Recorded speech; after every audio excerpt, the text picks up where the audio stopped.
Več kot 2 leti potem, ko je bila 5-letna Hind Rajab ubita v mestu Gaza, so izraelske obrambne sile napovedale kazensko preiskavo dogodka. Vojska pravi, da so vojaki streljali na vozilo, ki se jim je približevalo, pri čemer je bilo ubitih 5 članov družine Hamada. Hind in njena sestrična sta sprva preživeli in več ur preživeli na telefonu s palestinskimi reševalci, ki so ju skušali rešiti.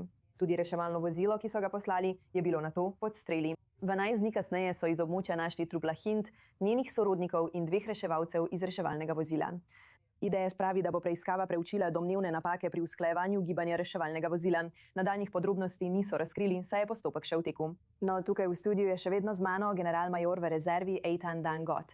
Z nami pa se nam zdaj pridružuje tudi višji dopisnik I24 News Oren Altman. Eitan, začela bom z vami, ker je IDF prej zanikal vpletenost in šele mesece kasneje je predhodna preiskava pokazala, da so bile njihove sile, citiram, niso bile prisotne v bližini vozila ali v dosegu streljanja na vozilo. Zakaj torej 2 leti kasneje ponovno odpirajo to preiskavo? Najprej, nisem tako dobro obveščen o tem primeru, ampak kaj to kaže? Kaže, da so dokazi, podrobnosti v tistem času. Prav tako se spomnite, pred 2 letoma smo bili na bojišču.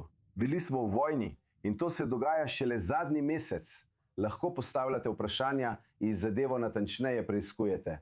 Morda bolj natančno. Seveda bi si želeli imeti takšno odločitev in podpiram odločitev, da bi to vprašanje znova odprli prej. Ampak v takšnih okoliščinah, predvsem, ko si v vojni, je lahko situacija takšna. Mislim, da je najpomembnejše, da nadaljujemo s to preiskavo in pridemo do resnice. In to je nekaj, česar učimo naše vojake, poveljnike, da vedo, da mora biti vse tako, kot mora biti. Recimo, nič ne bo zaključeno, dokler ne razjasnimo vseh vprašajev. Zato je bolje to narediti zdaj kot prej. In bolje je prinesti dokaze in resnico, da vemo, kaj se tam dogaja. In priporočam, da ostanete do konca.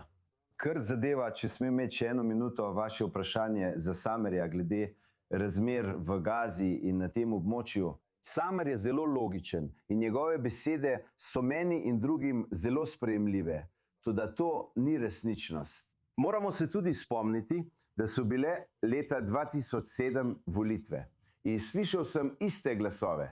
Takrat sem bil na zelo občutljivih srečanjih s Palestinci. In kaj nam je to prineslo? Takrat nam je prinesel terorizem, Hamas je prevzel nadzor nad Gazo, Fatah je bil izgnan iz Gaze in to, kar pravite zdaj. Zdaj je bolje iti korak za korakom. Najprej moramo razumeti, kaj je Osama izjavil ali povedal o razorožitvi Hamasa. Kaj to pomeni? To pomeni, da obstaja proces. Ali bomo to še vedno storili, ali pa bo sedanje vodstvo Hamasa na čelu s Halilom Al-Hajo moralo odgovarjati za svoja dejanja. Za dejanja 7. oktobra 2023, ali bodo še tam, ali pa bomo zgradili novo organizacijo. Preden zgradite strukturo, preden ljudem daste novo upravo in nov način, bodo obstajale iste ideje kot pred vojno. Med vojno in zdaj. In Izrael mora biti zelo previden glede takšnih stvari, o katerih se bo odločalo. To je zelo občutljivo obdobje v odnosih z Združenimi državami glede te razprave. In ena stvar manjka. Kakšne so pravzaprav zahteve Bibija Netanjahuja glede Gaze za prihodnost? Mi tega ne slišimo v hebrejščini. Morda so oni to slišali v angleščini. V redu. Cenim, kar ste povedali glede te preiskave, saj so volitve še v prihodnosti. Ampak ta preiskava se dogaja zdaj. Owen, 2 leti kasneje IDF še vedno preiskuje napake iz vojne. Ampak ali mednarodna skupnost posluša? Ker je ta zgodba pritegnila toliko mednarodne pozornosti. Bil je film The Voice of Hind Rajab, bil je nominiran za Oskarja. Torej tudi s tem nadaljevanjem preiskave, ali bo to kaj spremenilo v mednarodni skupnosti. Prav, zdaj ni samo film, Nikol, ampak obstaja cela fundacija. Fundacija Hind Rajab, kot vemo, ki po njihovem mnenju preganja izraelske vojake do konca sveta, da bi jih, kot pravijo, privedli pred roko pravice. Po objavi novice o začetku preiskave so izdali sporočilo za javnost. Glej, Nikol, po eni strani o izraelski vojski domnevajo najslabše, jaz pa domnevam najboljše, kaj ne? Ob vsaki najmanjši nejasnosti predpostavijo najslabše o motivih vojske, o njenih praksah in o tem, kaj želi doseči. Sem Izraelec in iskreno povedano, jaz naredim ravno nasprotno. O vojski te države domnevam najboljše. Ampak poleg tega nikoli eno trditev, ki jih izpostavljajo, je, da bo to navidezna preiskava. Izrael redko odpira preiskave. Preiskave niso resne. In glede tega, in zanima me, kaj ima Eitan povedati o tem. V tej državi obstaja zadržanost, da bi vojake dejansko postavili pred sodišče in jih obsodili. Obstaja veliko sočutja do vojakov na bojišču. Obstaja veliko razumevanja za grožnje, s katerimi se soočajo. Pogosto so to naši prijatelji in sosedje, v mnogih primerih služijo v rezervni sestavi. In v Izraelu obstaja resnična zadržanost, da bi vojake postavili pred sodišče in jih obsodili. V nekaterih primerih, po mnenju nekaterih ljudi, tudi če bi dokazi kazali drugače. Zdaj, kot si rekla Nikol, smo sredi volilne kampanje. Rezultati te preiskave zagotovo ne bodo znani v 2,5 mesecih do volitev.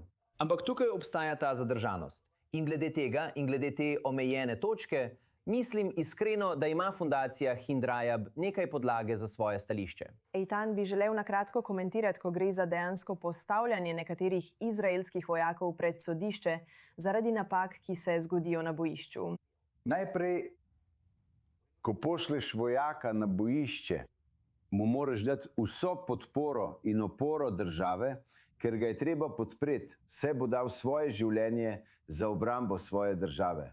In to je ena izmed osnovnih stvari, ki jih imam jaz kot poveljnik za svojimi vojaki in bo, upam, trajala še generacije. Vojak mora vedeti, da stojimo za njim. Ampak v resnici vojake o teh zelo jasnih stvareh učijo z usposabljanjem, študijem in učenjem. In tudi ta vrsta preiskave ni namenjena temu, da bi vojake postavili pred sodišče. Namenjena je pregledu poveljniških odločitev med tem dejanjem. Ali je bilo to storjeno na način, kot je bilo potrebno, recimo odločitev na tem področju. Medtem ko bi se v resnici lahko odločili tudi drugače. Ali je imel drugo obveščevalno informacijo, kakšna so bila poročila, ki jih je dobil s terena, ali lahko počaka, ali ne more čakati. In vse to bi bilo treba pretehtati. Ni lahko. Ampak mislim, da je pomembno, da čeprav je prepozno, bomo to preverili, se iz tega učili. In končni cilj ni moje mnenje, da bomo nekoga posadili na tuji televiziji in rekli, da nekoga pošiljajo v zapor. Ne, najprej je pomembno, da mi ohranimo čiste roke, da način, kako izobražujemo svoje vojake, ostane človeški, da branimo, a hkrati ravnamo človeško do civilistov in drugih. Torej, to je glavni del. In morda so bile narejene napake, res ne poznam tega primera, ampak vsaj v teh okoliščinah bi to moralo biti storjeno. Dve majhni točki, Nikol. Najprej poglej. V vojni, ki je tako obsežna, dolgotrajna, intenzivna, zapletena in zahtevna kot bojevanje v Gazi, mislim, da moramo vsi priznati, da bo prišlo do napak in morda tudi zločini. Med 10.000, morda celo 100.000 Izraelcev, ki so služili v Gazi, je med njimi lahko tudi nekaj zločincev. In mislim, da kot družba, in ne pravim, da so te posamezniki Bog ne daj storili zločin, tega ne pravim.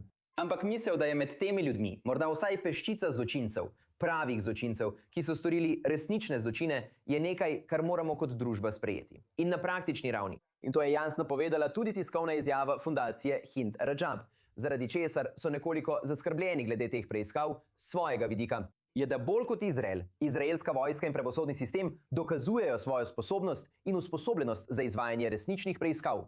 Bolj so Izrael in Izraelci zaščiteni pred mednarodnimi sodišči in mednarodnimi pravnimi postopki. Zdaj, Mednarodno kazensko sodišče. Najprej preverijo, ali so bili zločini preganjeni znotraj države in morajo to upoštevati, če so bile te preiskave in pregoni izvedeni na ustrezen način. Pomembno je, da do teh preiskav prihaja, če tudi šele 2 leti pozneje, kot jasno pove Eitan. In na koncu je Eitan Dan ponudil zanimivo perspektivo o tem, kaj se dejansko dogaja na bojišču in o napakah v vojni, ki jih Izrael še naprej preiskuje. Nažalost, ko odpreš ogenj, se vse spremeni. Seveda, kot še naprej vidimo na vseh naših frontah. No, hvala obema, da sta bila z mano.